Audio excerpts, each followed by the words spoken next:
আজকের টপিক শতকরা বা পার্সেন্টেজের অঙ্ক। আজকে আমরা প্রশ্ন দেখে উত্তর করার টেকনিক শিখব।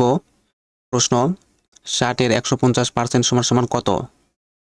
প্রথমে দুইটি সংখ্যাকে গুণ করতে হবে, এরপর দশমিক বসাতে হবে, তাহলে আমাদের উত্তর বের হবে।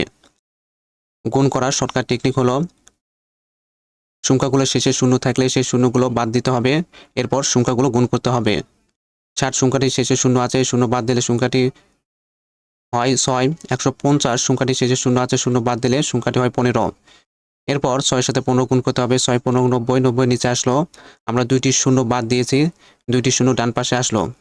এরপর দশমিক বসাতে হবে। আমরা জানি শতকরা বা পার্সেন্টেজের জন্য ডান পাশ থেকে দুইটি সংখ্যার পূর্বে দশমিক বসাতে হবে। সংখ্যাটি নিচে আসলো, এরপর ডান পাশ থেকে দুইটি সংখ্যার পূর্বে দশমিক বসে দিলাম, আমাদের উত্তর 90। কারণ দশমিকের পর শূন্য আছে, এই শূন্যগুলোর কোনো দাম নেই, তাই আমাদের উত্তর হবে 90। প্রশ্ন 450 এর 22% সমান সমান কত? 400 প্রথমে দুইটি সংখ্যাকে গুণ করতে হবে, এরপর দশমিক বসাতে হবে। 450 এর সাথে 22 গুণ করলে হয় 9900, এরপর দশমিক বসাতে হবে। আমরা জানি শতকরা বা পার্সেন্টেজ এর জন্য ডান পাশ থেকে দুইটি সংখ্যার পূর্বে দশমিক বসাতে হবে।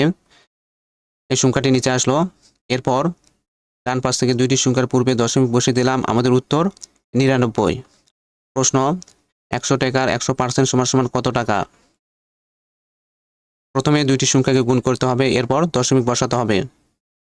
গুণ করার শর্টকাট টেকনিক হলো সংখ্যাগুলো শেষে শূন্য থাকলে সেই শূন্যগুলো বাদ দিতে হবে। 100 সংখ্যাটি শেষে শূন্য আছে, শূন্যগুলো বাদ দিলে সংখ্যাটি হয় 1। 100 সংখ্যাটি শেষে শূন্য আছে, শূন্যগুলো বাদ দিলে সংখ্যাটি হয় 1। 1-এর সাথে 1 গুণ করলে হয় 1, 1 নিচে আসলো, আমরা 4টি শূন্য বাদ দিয়েছি, এই 4টি শূন্য ডান পাশে আসলো। এরপর দশমিক বসাতে হবে। আমরা জানি শতকরা বা পার্সেন্টেজ এর জন্য ডান পাশ থেকে দুইটি সংখ্যার পূর্বে দশমিক বসাতে হবে। সংখ্যাটি নিচে আসলো, এরপর ডান পাশ থেকে দুইটি সংখ্যার পূর্বে দশমিক বসে দিলাম, আমাদের উত্তর 100। যারা গুণ করা শর্টকাট টেকনিকের ক্লাস দেখেননি তারা অবশ্যই ক্লাসটি দেখে নেবেন, তাহলে এই অঙ্কগুলো করা খুব সহজ হবে।